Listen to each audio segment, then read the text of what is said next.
washed my hair, so my mum... Oh, good evening, Iwan Gwyn Parry. How are you? I'm very well, Denise. Lovely to speak to you again.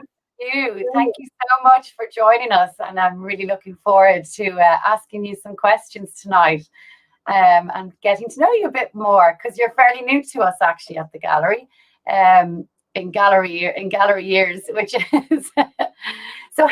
First of all, how has lockdown been affecting your art, or has it? Well, you know, I'm both a lecturer and an artist. So, from a lecturing point of view, we had to deliver all our lessons online, and it took a huge amount of energy because I work on three different courses. So 3 days a week was occupied with making sure the students were okay and giving them feedback on briefs and stuff.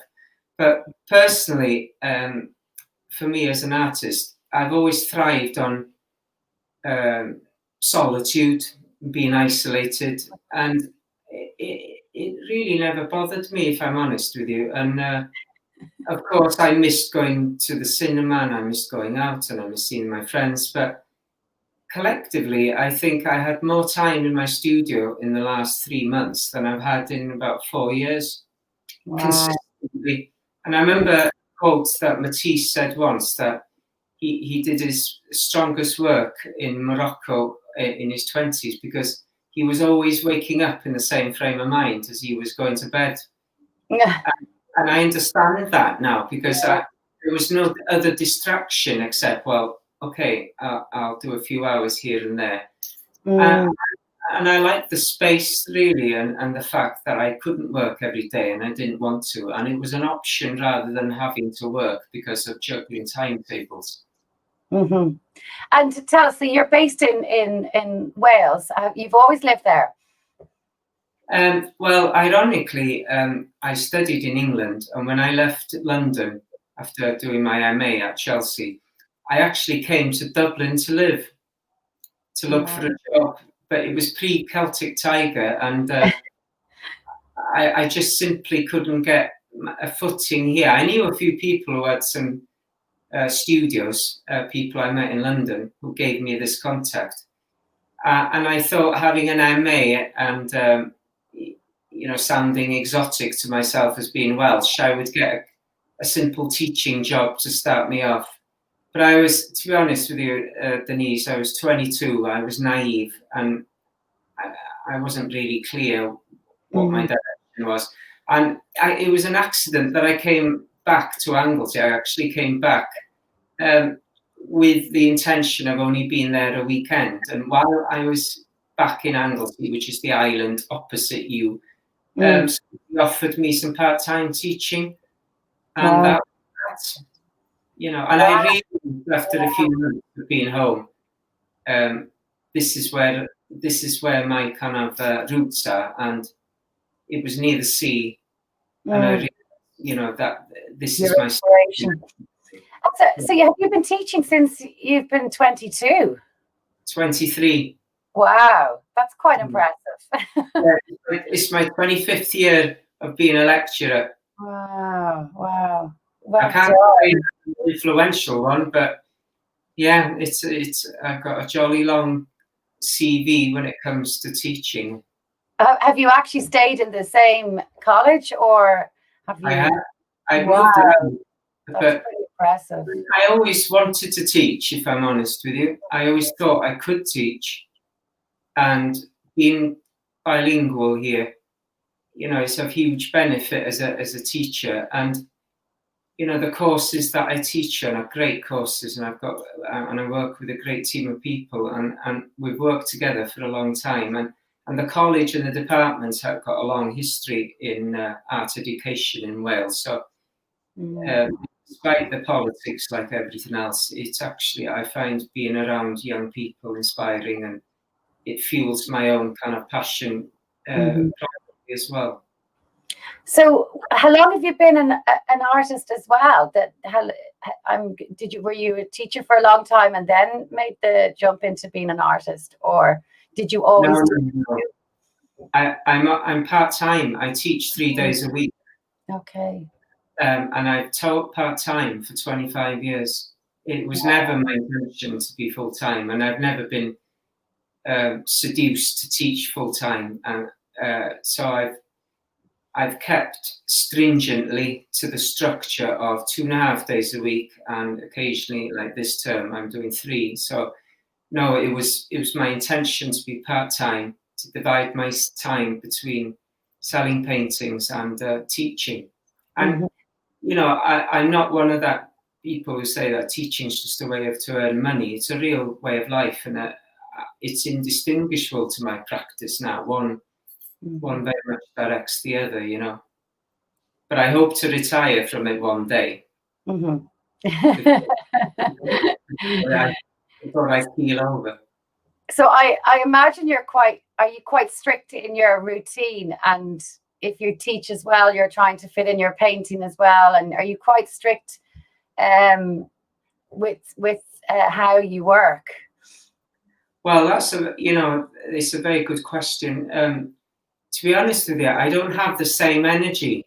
I'm coming up to 50 in a few months, and I haven't got the same energy as 15, 20 years ago, where I could finish teaching and then go and work in the studio in the evening. I'm so exhausted after teaching that I've very much paced myself now. And I realize that being in the studio all the time doesn't suit me anyway. I need to be out in the landscape. I need to be around the things that motivate me and inspire me. So my time isn't always in the studio, but it's fermenting ideas as all artists do. You know, you contemplate things. So when I do go in the studio, I have a clear intention, and there's a to me. So if I do 5 hours in there, it's intense, 5 hours, rather than spreading it out and making not errors, but when I was tired, you know, with any profession, you're not you're kind of stronger, so you're clearest. So I've given up working in the evenings now after teaching days because I haven't got the energy. Yeah. But it's actually beneficial. Yes. Yeah.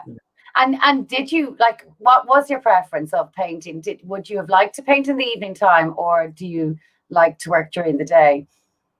Well, because light is a big factor in your work. I'm a crack of dawn and person, if I'm honest. I'm up with a lark at 4:15, 4:45. I'd be a brilliant milkman, I tell you. You can fall back. I wouldn't miss a run at all. So I start painting my studio about 6 if I'm in there, and I'll finish about 12, and that's it. Wow. And my other passion in life is bird watching. Okay.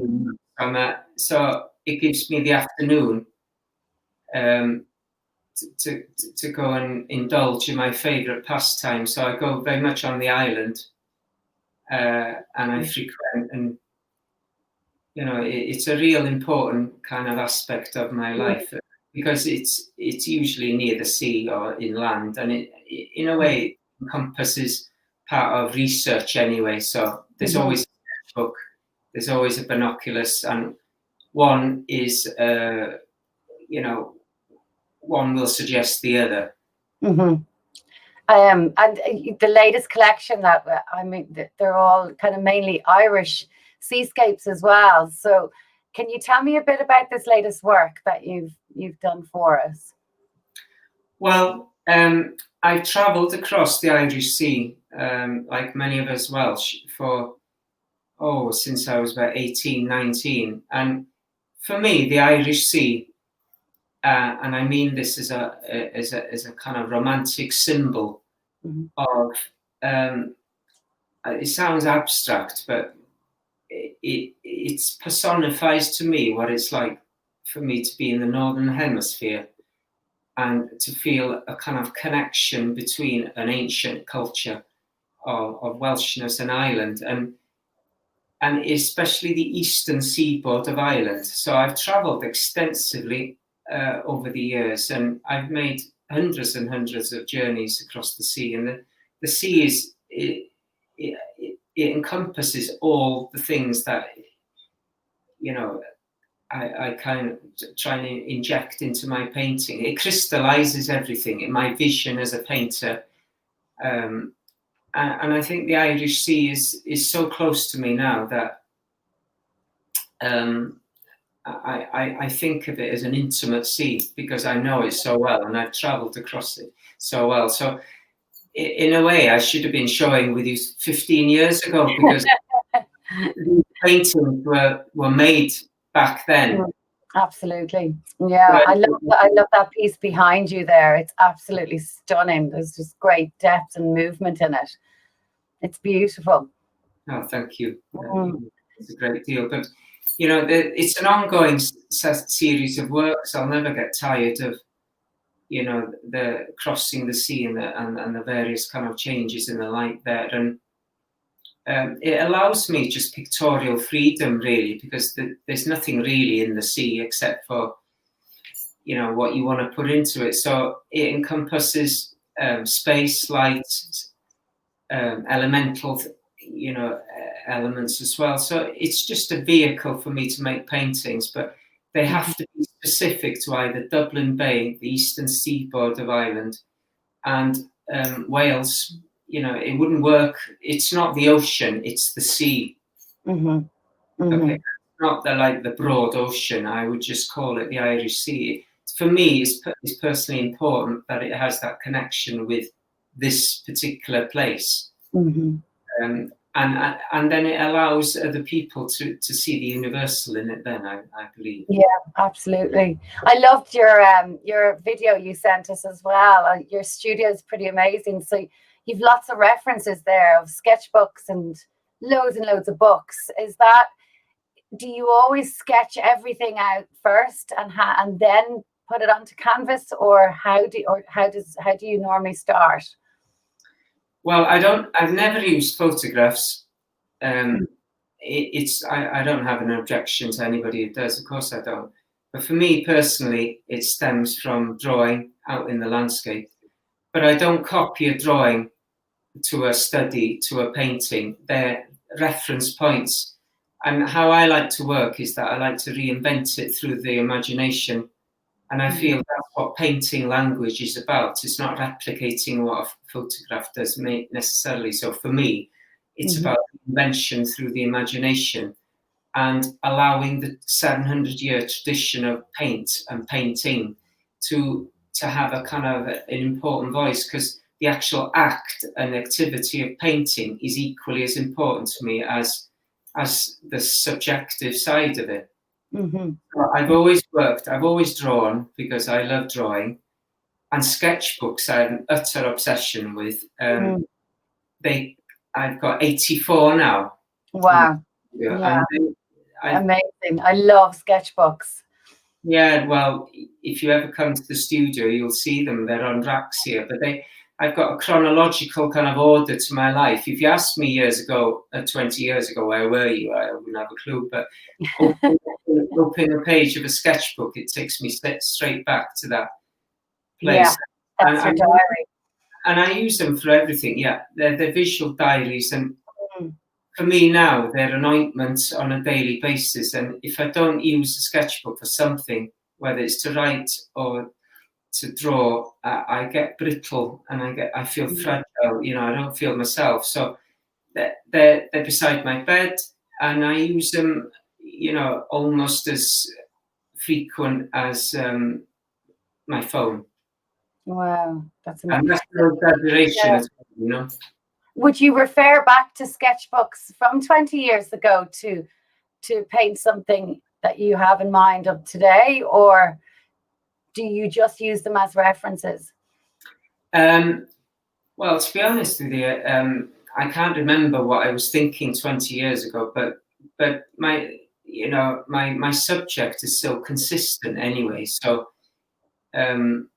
there's drawings that I did last summer in mid Wales, in Cardigan Bay, and I haven't used them yet, but there's possibilities there for something. And just having them open around the studio sparks off an idea. And for me personally, it's when you see athletes limbering up or musicians before a performance, I actually do a few pages quite quickly in my sketchbook, whether it's to draw from a painting or write how I'm feeling that morning, and that instigates the day's work really. So it's a starting point, much the same as having a kind of visual breakfast. And it is always seascapes with you, isn't it? It's you haven't done portraits or any other thing. Is it you know what you want to paint, I suppose. Absolutely, it simply doesn't interest me to diversify in that way, and also, you know, if my heart and my soul is not into painting something, then it becomes a species of what I can produce through my technical ability and stuff. It has to have this extra dimension, which is an all-out assault on a sensory kind of process of translating experience into work, and that's why they're very emotional paintings for me. They're very intense, but hopefully there's, in the glow of them, in the melancholy kind of mystery of the light and the space, there's a kind of a place in the mind in order for the viewer to grace, and hopefully they'll warm the souls of people. They're not meant absolutely, yeah. They're not meant to be confrontational, but they're meant to be kind of bordering on being quite biblical, some of them. Oh, well, I was about to say that there's a great amount of spirituality in your work, I feel, anyway. Well, it's not conscious sometimes, you know. I don't think any artist can start the day and thinking, I'm going to make a very spiritual today. But the elements I choose to kind of reconfigure, such as space and light, times of day, you know, I hope for a split second that they hold people's they captivate people's attention. And there's a wonderful word in Welsh. I'm sure in Irish there's a similar word called gwefr. And gwefr is when you feel a sensation throughout your body and mind that can't translate into words. It's a sensation within oneself. Right. And hopefully what I'm trying to create is that if you walk into the doorway and you walk past one of my paintings, for a split second, it will hold your attention. And it might slip into your subconscious. If you're in front of a magical sunset or witness at dawn, it might kind of remind you of an image. It remind you of what I've produced, and that's what I'm hoping I can provide as a painter to an audience.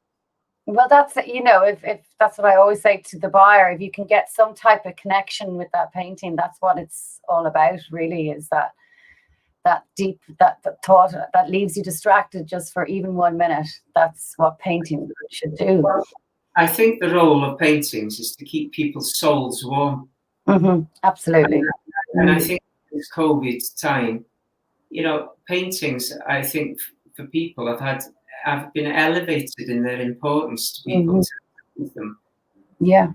Of the beauty of the world and the beauty of the imagination, and also no substitute in people using their hands and putting everything into it, rather than everything becoming mass produced and mass kind of constructed. You know, it's the soul and the human heart, and there's no substitute. There isn't anything else. No, I agree. That's how I think, anyway.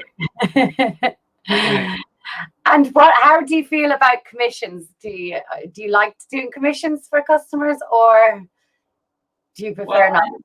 The ones I've done over the years, I've really responded to them because they're a challenge. It's always been nervous having an expectation of somebody else, but thankfully the commissions I've done, I painted some commissions of the Cumbrian mountains up in the Lake District, and I thought, right, that's a place I need to visit. I've done some ones of all kinds of regions of Wales. Mm. And for me, and potentially, I'm quite a classical painter anyway. I was trained classically in college, and I like to think of myself eventually becoming like Turner, where he just travelled and responded to landscapes, and especially in the Celtic nations. For me, and this is part of my kind of obsession with the Northern Hemisphere. I don't like it, so I'm not going to go south. I want to go to north, up to the Hebrides, maybe further to the Arctic, maybe to Scandinavia. And next year I'm coming to Kerry, and I can't wait. So yeah, I can't wait to see those works. Yeah, that's going to be pretty amazing. So you said you don't work from photographs, so you do travel everywhere you've painted. You've had to be there in person. Well, Wales is a grand country full of glorious landscapes and vistas, just like Ireland. And it's a joy to travel through Wales over the years. And one travels in different times. So metaphorically, the travels have a depth of meaning to them over the years, because you visited these places or revisited them in different times, good and bad, in your life. So the places that I choose to frequent have personal significance on all levels, not just pictorially that they're interesting for me. It's almost a kind of a getting to know the landscape more intimately, and I can't just visit a place and jump out of a car and make a five-minute summary of a place. I have to study. I have to study the geography of it. I have to look at the kind of the ancient landscape within it, the heritage, the tradition. You have to really know it and feel it, don't you? I think so. In order if you're going to get some essence of a sense of place, I think one can't be a tourist. That's why Anglesey, the Irish Sea, is territory that's limitless, because there's no one way of approaching it. It's not a view. It's just an empty concept. It's just empty space. Yeah, so it helped me through different periods to adapt it to different methods of expression. And the way I painted the sea 25 years ago is very different. My process is a lot more refined, a lot more kind of thoughtful, and a lot more knowing because of experience, really, through the industry of being an artist. And do you think college helped you with all of this? Or, because I've spoke to a couple of artists who went to our college, and sometimes they find that it wasn't a huge benefit to their work. How did you find the whole college experience? Oh, fabulous. You loved it. Absolutely inspiring from start to finish. I left school at 16 with hardly any qualifications, because I just wanted to be an artist. And I re-educated myself through the visual arts about literature, philosophy, psychology, all manner of other subjects, but in a visual perspective rather than an academic perspective. And I spent 7 years in art college. I went all the way to the system, all the way to the top. And I feel quite proud, because I started off as quite a naive Welshman. I could hardly speak English fluently. And then I ended up my education in London, and at the top of the tree, really. So it was quite a journey of course. But in terms of development, I had some fabulous teachers. In London, I had people like Sean Scully.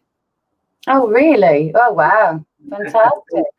Of him. And we had Patrick Graham, who works in National College of Dublin. And we had some fabulous teachers that were very sensitive. And you've got to remember, in the late 80s, early 90s, there was a renaissance of romantic painting in Britain. So my language, my sensibility fitted in perfectly to that time. And people like Sean Scully, there were people like Christopher Lebrun, major Royal Academicians, just being established. So I had these pool of incredible artists who are now really well known and established, teaching us. So really, if you were going to kind of get it wrong after those figures educating, it does that. Yeah, getting the right teachers is just vital, isn't it? Really. But That's you know, I've got to emphasize that I was wholeheartedly involved. You know, I was a very passionate young man, and I wanted to learn, and I wanted to learn everything.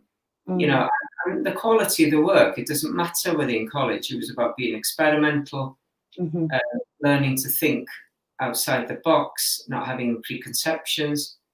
And for me, you work hard and play hard, and I had a fantastic time. It was bittersweet, of course, but overall, in reflection, the training I had was second to none, you know. Absolutely, yeah. Well, we're delighted to have you on board, and I can't wait to see those Kerry scenes next year, hopefully. And thank you so much. It's been such a pleasure chatting to you, and really enjoying this week. So thank you for letting us into your life. Well, it's been a joy, and thank you for the opportunity. I can't wait to kind of develop my work with the gallery. I think it's one of the best things that ever happened to me. So yeah.